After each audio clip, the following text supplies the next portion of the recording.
be a part of the missions team in Italy. But today, we are privileged to have a guest with us who will share the word as we start our new series, first of all. And this is our finance series. And it is only fitting that we have him with us today as we start this series. He is widely known as Think Positive, a well sought out motivational speaker on money, mindset, and success. He is a media personality known for radio, television, and social media presence. He is also a prolific author. He wrote 17 popular books like Diary of a Pulubi, My Ipon Diary, My Budget Diary. His book, Piso Planner, and 4 diary books have won the Best-Selling Product Award from TikTok Shop. He also won the Best TV Public Affairs Program Host at the 10th PMAP Makatao Awards for Media Excellence and recognized as TikTok's Educator of the Year for 2023. Without further ado, let us all welcome Mr. Chinky Tan.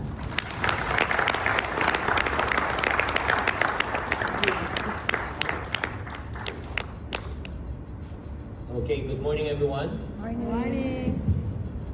Good morning again. Good morning. I'll try this mayak aabak sa inyong lahat. Kaya ba ba? Pumasa na ba? Pumasa? Okay, really an honor and pleasure to be here in your presence. Actually, I met Pastor Jerome in one event and then I told him we're leaving actually for Spain for 1 month. And I told him I'm going to go through the Clark, the Clark Airport.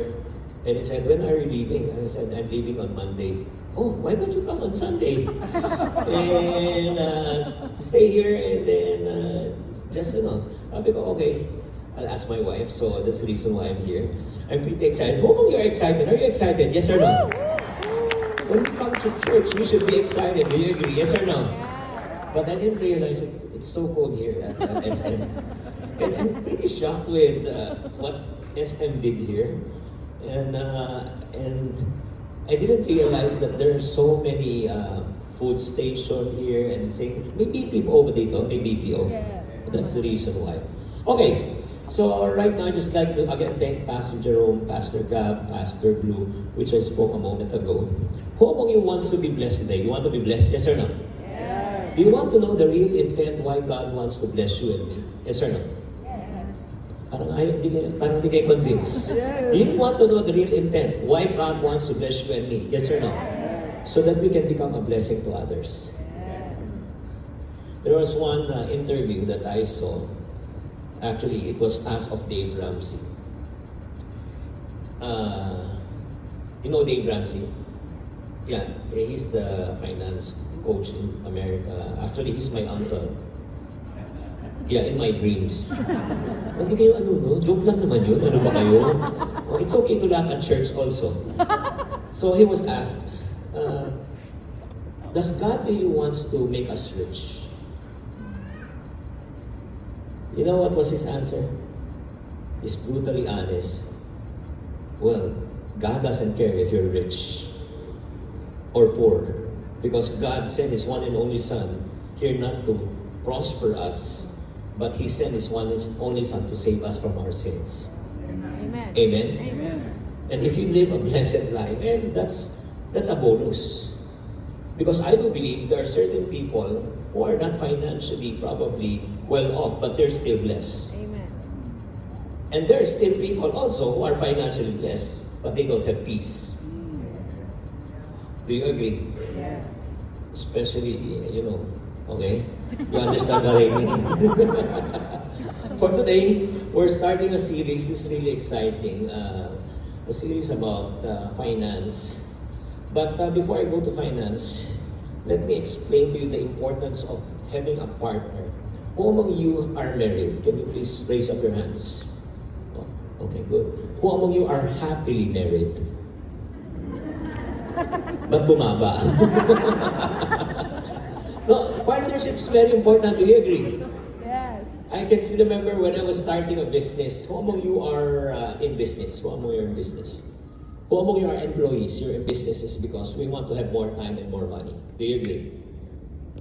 But in reality, especially if you're here in Pampanga, and then one of the major thing probably Kapampangans learn how to do and they do best is to cook. Do you agree? So if you're just starting a business, imagine the moment you wake up, before you put your makeup, okay? You have to go to the market, or in the market, and then after that, you have to clean the food, you have to prepare the food, you have to cook the food, you have to pack the food, you have to market food, you have to sell the food. Do you agree? And as soon as the orders increases, what does it mean? It will say that you have to do more. Agree? So in the process, you realize that you don't have any more time. You're tired. And not only that, as the business increases, probably start with 5,000 pesos right now, your daily sales probably reach 20 to 30,000, then you realize you don't have money. Because every money that you earn goes back to the business. Make sense? So how do you do that? You cannot work 24/7, do you agree? That's the reason why you need to hire people. Once you start making money already, I always tell people to make sure you give yourself a salary. Number one, why? To make sure that your business is profitable. Number two, you give yourself a salary so that you won't take money from your business. And number three, the most important thing, once you start growing your business, you should learn how to do BBT. Everybody say BBT. It's called buyback time. Buy back your time. The reason why you get into business because you want time for freedom. Do you agree? So, but what I'm trying to say is this. You cannot do it alone.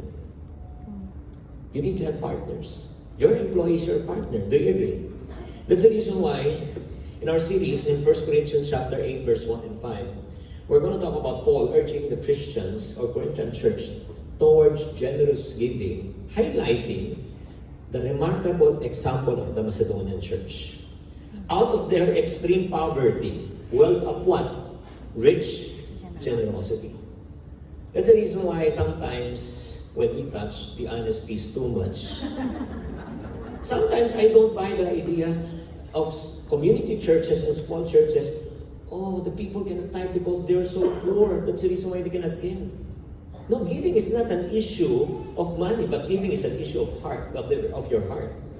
Giving is not an issue of your capability, but giving is an issue of obedience.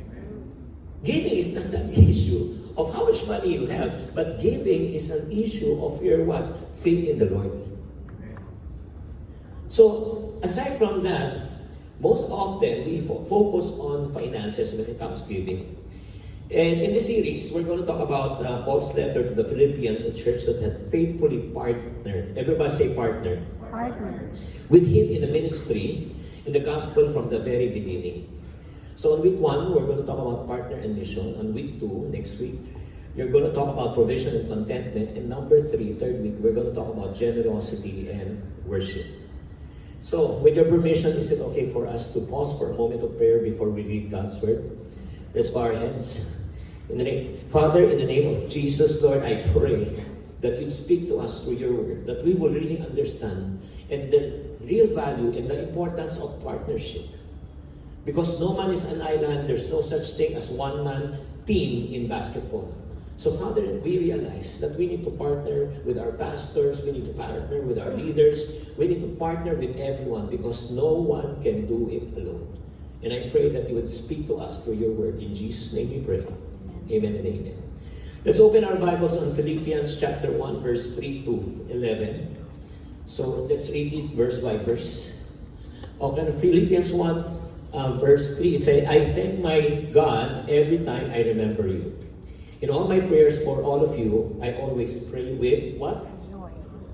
And that because of your partnership in the gospel from the first day until now, being confident of this, that he who began a good work in you will carry it into completion until the day of what? Christ Jesus. It is right for me to feel that this way about all of you, since I have you in my heart, for whether I am in chains or defending and confirming the gospel. All of you share in God's grace with me. God can testify how long for all of you with the affection of Christ Jesus. And this is my prayer. What's the prayer? That your love may abound more and more in knowledge and depth of insight, so that you may be able to discern what is best, may be pure, blameless for the day of Christ, filled with the fruit of righteousness that comes through Jesus Christ to the glory and praise of God. So, right now, if we notice, this is the letter of Paul to the church. So the first thing that I want to emphasize is his gratitude in terms of the people who partner with him. Amen? If we look at that verse, it says here on verse 3, I thank my God every time I remember you. I just want to ask you right now, can you still remember who are the people who share the love of God to you?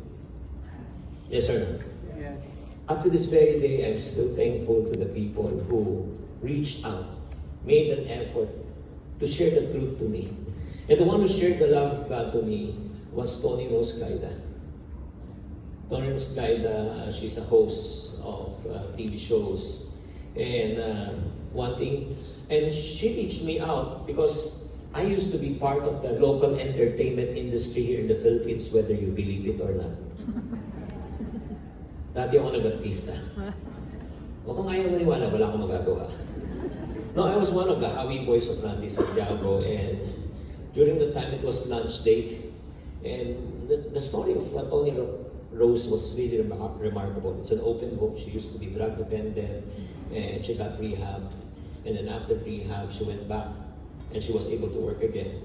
And we asked her, oh, who's your doctor? She said, Jesus. Sabi ko, malalim na talaga tama nito. Doktor niya si Jesus daw. But one thing we cannot really refute is her changed life. Amen? And to cut the long story short, I asked her and then she shared the love of God to me. And it says also here in all my prayers for all of you, I always pray with what? Joy, and because of your partnership in the gospel from the first day until now. So, the question is this right now. How do we partner? How do we partner? Most of the time, we partner by giving. Yes or no? Yes. If someone approaches you and then say, I'm going to a mission, can you partner with me? The first thing that we always think actually is about money. But in reality, partnering is not only about money. As a matter of fact, if you have a partner in life, if you have a partner in business, it means that you trust the person. Do you agree? Because the foundation of relationship is what? Trust. If there's no trust, there's no relationship. So likewise, you use probably your money to give, but not only that, you can also serve. Everyone say serve. Serve, you can also use your gift, your time, your expertise. Just like if you're ushering here, I'm saying you're serving God. Do you agree? You're partnering with the church. Oftentimes, many people say, I cannot really partner with you because I cannot give. Notice Paul said, he did not say, Paul did not say, thank you for sending your money. No. He says, thank God for you. Amen? His joy wasn't about receiving something, but it's about the relationship and the shared mission. And we all here exist in this room to what? Honor God and what? Make disciples. That is one thing that bonds us together. Whether what church we belong to, that's the ultimate goal. And that's what Paul felt as a receiver. He wasn't looking for donors, sponsors. He's looking for partners. And not only that, we can partner by serving and giving. Not only that, we can also partner by what? Praying and encouraging. Agree? As a matter of fact, prayer is so powerful. If God reminded you of someone, pray for them. It will only take a few seconds. Especially pray for people who owe you money. Lord, convict them so that they will pay. And not only that, you know what? most of the time, when we look at leaders of the church, we look at them as they're infallible, they're untouchable. It seems like that they're not going through trials and challenges. Let me tell you the truth, and the truth will set us free. The leaders of your church also experience what you're experiencing every single day. As you need encouragement in your situation, let me encourage you to partner with them, but by also encouraging them. Do you follow? When you say encouraging, you're going to put courage in them. I just recently spoke to a leader, a pastor leader. And truly enough, when I called him and spoke to him, why did you call me? Well, I just feel God wants to tell me this following things to you. And he felt so encouraged. He was actually crying. You know what? I needed that word for today because I'm going through a lot of challenges in my life. So I want everyone inside this room to be sensitive. Everybody say sensitive. When God speaks to you, I pray that you will obey. Amen? Okay, so Paul begins with gratitude. So in other words, let us be thankful and grateful. And let me encourage you also that God says, godliness with what? Contentment is great gain. Amen? You know why some people are they live so miserable lives? Do you want to know why? Yes, Chinky, why? If you don't want to talk to me, I can talk to myself. I practiced 2 years of lockdown. Now, do you want to know why people sometimes live miserable lives? Yes or no? Yes. Because they always have the tendency to compare themselves with others.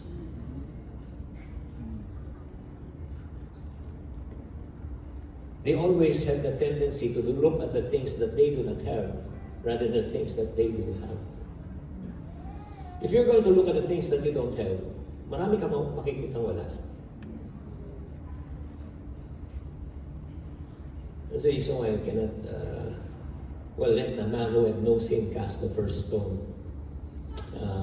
Probably you used to commute and then you pray to the Lord, Lord, give me a second-hand motorcycle. I'll be the happiest person in the world. So you have a second-hand motorcycle, and all of a sudden, when you were in the traffic, another brand new motorcycle is parked beside you. And what would you say? Buti pa siya. Brand new. So you aspire to have one, and then you bought a brand new. You're so proud, and all of a sudden, it was raining hard. You're getting drenched, and there's a second-hand car parked beside you in the traffic. Buti pa siya. At least hindi nababasa. May second-hand car. So you purchase a new second-hand car.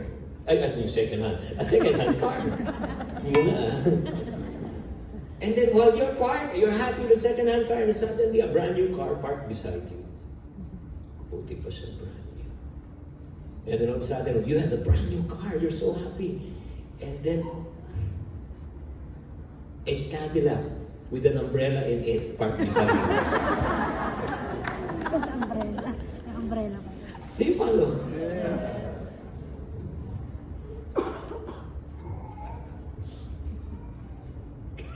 There's a quote that says, this is not from the Bible, okay? Contentment makes a poor man rich. Discontentment makes a rich man poor. So just like Paul, I'm going to say, even though he was persecuted, even he was jailed, he still chose to thank God. Thank the people who partnered, who prayed, who gave, who supported him. And this is the tricky part. He reminds that also, gospel partnership rests not only on human effort, but on God's faithfulness. To prove that, the second part, he says, we have to find confidence in God's work. Actually, this is one of the famous verses that we always talk about. On verse 6, why should we be confident as believers? Why should we not live in fear? We have to be confident of this, that He who began a what? A good work will bring it into completion until the day of Christ Jesus. We often quote it for personal encouragement, but in context, Paul is saying what? You're giving, you're serving, you're standing with me in the gospel. This is not random. This is not because you're good. This is not because you're generous. Because Christ's grace and power is upon you. Because apart from God, we are nothing. Do you agree? Yes or no? Yes. That's the reason why I want to never allow anyone to underestimate what God has given you in your life. I can still remember I was interviewed recently, and he made a background research about where I started. As a matter of fact, I was born in Tondo. I wasn't born in a farm. Di ako lumaki sa farm, okay? And life was challenging during that time, especially when I was at grade 6. My father lost his business. And for 3 years, that was the most depressing part of our lives. And the reality about life is this. It's challenging to become poor. Mahirap maging mahirap. Iba ang tingin sa'yo ng tao pag wala kang pera. Agree? So to cut the long story short, I started my sales career when I was age 12. And I've been in sales for 48 years. So if you know how to do your math, 12 plus 48. I just turned 60 this year. So if you don't, ay, pumalakpak pa kayo ha. I'm not happy.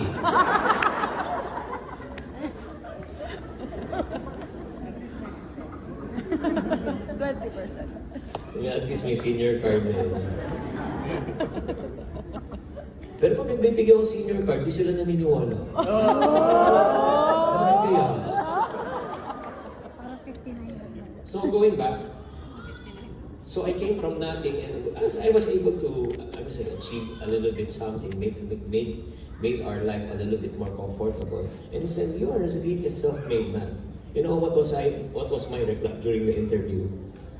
I don't think I'm a self-made man, but I'm a God-made man. Yeah. Because I will declare, because apart from God, I am nothing. I can only do all things through Christ, who strengthens me.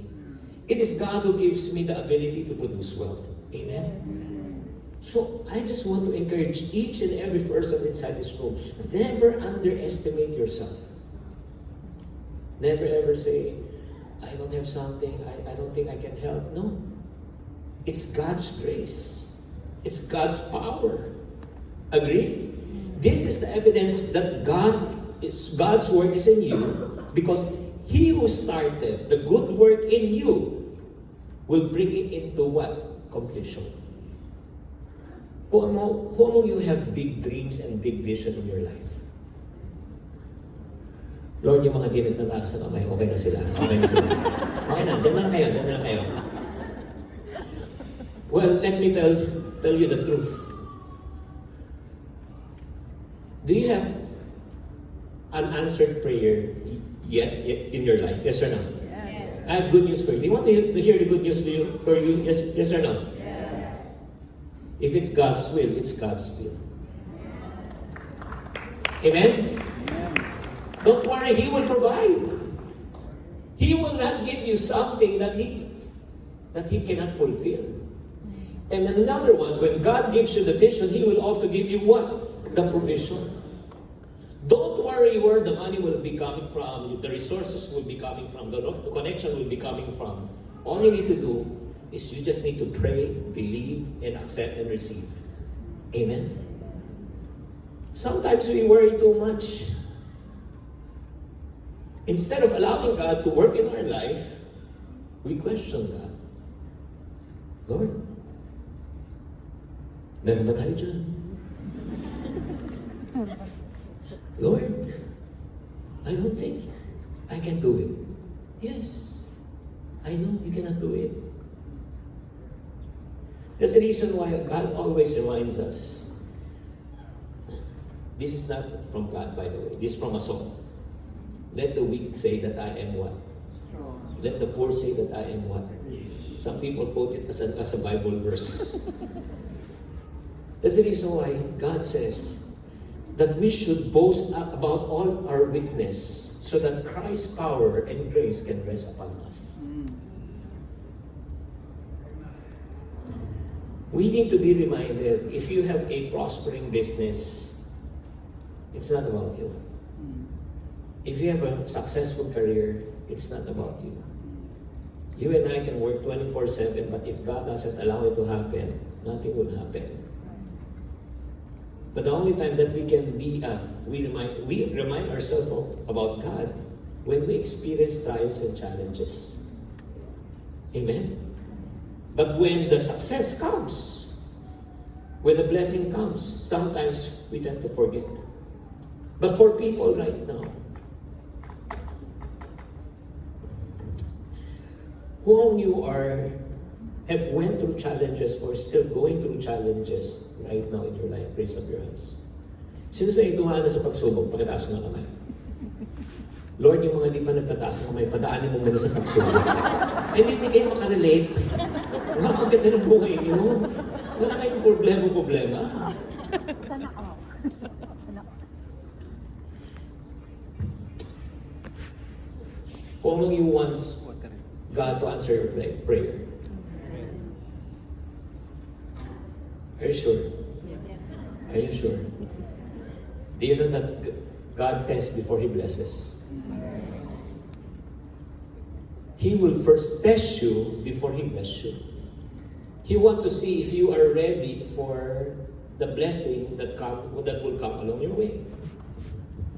Every time when you look at the Bible, from Job, Moses, Abraham, father of many nations, God tests.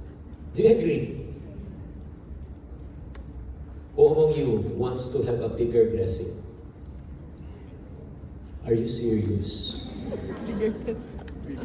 Are you really serious? Are you really serious? The bigger the blessing, the bigger the testing. Yes. Amen. We always claim promises, healing, blessing, prosperity. Joshua chapter 1 verse 8 and 9 says, be strong and be courageous, be careful, meditate on my word day and night, and then Be careful. you will be successful and prosperous. Yes or no? Yes. No.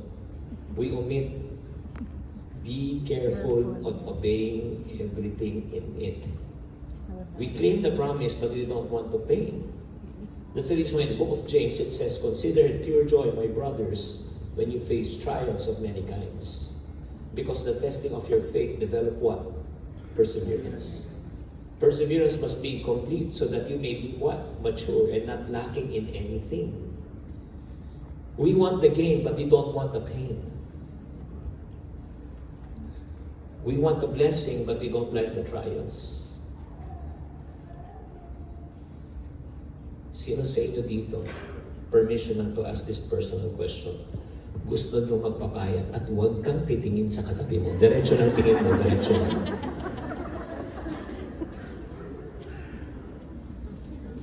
You want to be healthy but you don't want to exercise. You want to be healthy but you don't want to cut down on your what? Calorie intake. Amen? But this is my good news for you. If there's something that you are praying for to God, and up to this very day it's not yet answered, do not lose heart. Do not lose heart. If you do not see the fruit of what? Your labor. Amen? And God wants you to persevere. God wants you to continue. God wants you to persist.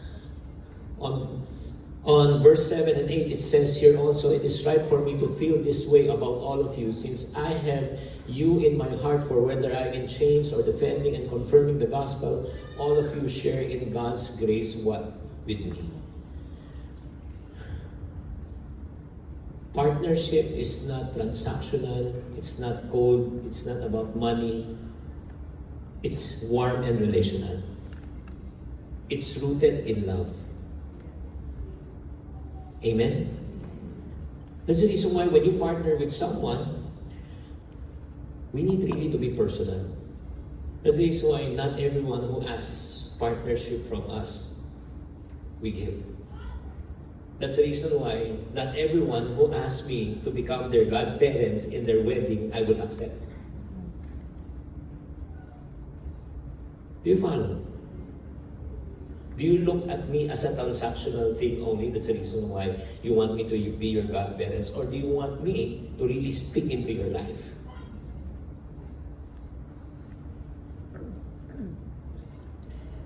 Paul is thankful for their partnership. He's confident in God's work in them. Now, he points us to the ultimate. Everybody say ultimate. Ultimate. What's the ultimate goal of partnership? It's not only about money. What's the goal of partnership? The goal of partnership is this. On verse 9. And this is my prayer, that your love, everybody say love, may abound more and more in knowledge and in depth of what? Insight, so that you may be able to what? What is best, and may be pure and blameless for the day of Christ, filled with the fruit of righteousness that comes through what? And to the glory and the praise of what? Praise of God. Paul says that love may abound in us, more in knowledge, more in discernment, more in insight, so that you may be able to know what is right and wrong.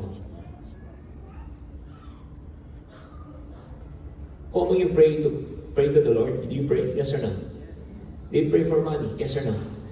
Do you pray for provision, protection, healing? Yes or no? If you really want to be successful, this is what God revealed to me. Chinky never prayed for money. Pray for money. Why? Money can be lost. Don't pray for a business. You may have a losing business. Don't pray for healing, because you might get sick again. You know what God told me? You pray the prayer of King Solomon. What was the prayer of King Solomon? He prayed for wisdom. Do you agree? Yes or no? Because wisdom can give him knowledge. Knowledge can give him ideas. And then once you have wisdom, it also protects you from making bad decisions. Sometimes when we pray for wisdom, we just pray, Lord, give me wisdom so that I can make more money. Yes, you prayed for wisdom to make more money. But the reality is this. The reality of life is this. It took you a lifetime to earn the money. It took you a lot of sacrifice to save the money. But it only takes you one bad decision to lose all of your hard-earned money. But once you have wisdom, it protects you. Do you agree?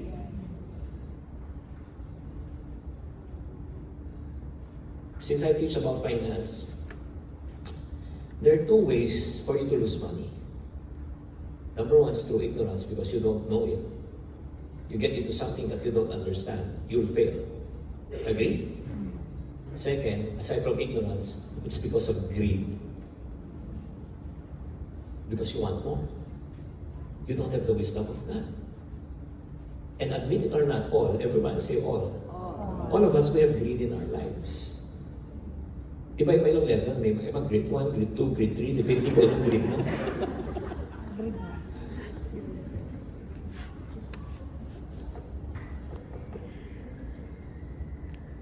So again, Paul is saying, we partner with Him, we partner with the Holy Spirit, we partner with God, that He will give us the ability to discern from what is right and wrong, so that we will be filled. Everybody say filled. Filled with the fruit of righteousness. So that Christ's power can rest in our lives. So what's the ultimate goal of partnership? Is for us to live fruitful lives that brings glory to God. Amen? And God has a promise. After going through this understanding, again, why we are saved, because of our sin, but God doesn't only want to save us for us to go to heaven, but also God wants us to experience heaven while we're still here on earth. And whether you like it or not, one of the major problems while we are going to be still in Earth's trials, tribulation, challenges, and money is the number one source of problems. Agree? I was just talking to my staff, and he was saying, "Boss, ganda talaga ng ng topic mo, no?" Sabi ko, why? Kasi yung mga ibang tao, problema love life. Pero yung mga walang love life, walang problema sa love life. Diba? May mga ibang tao, may problema sa sakit. Diba? Pero may mga ibang tao, malusog. Walang problema sa sakit. Pero lahat ng tao may problema sa pera. Whether may love life ka o wala, di ba? Kailangan may pera. Whether you're healed or you're sick, you need money. Agree?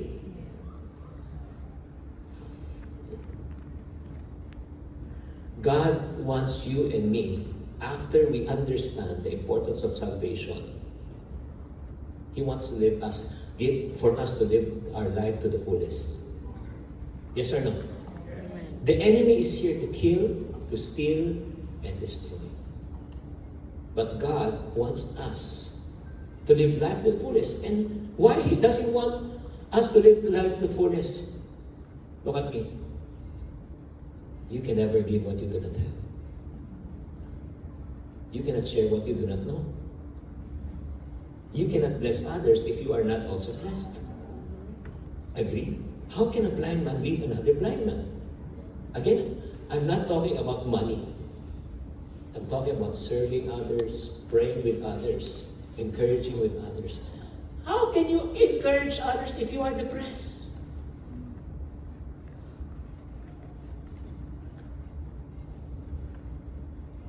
I cannot really share the love of God right now and preach out of an empty tank.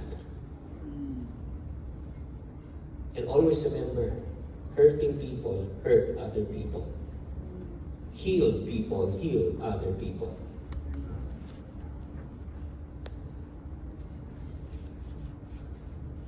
In the same way, the goal of partnership is not just to keep this church running, not only to send missionaries out, not only to send the out-of-school youth through Real Life Foundation back to school.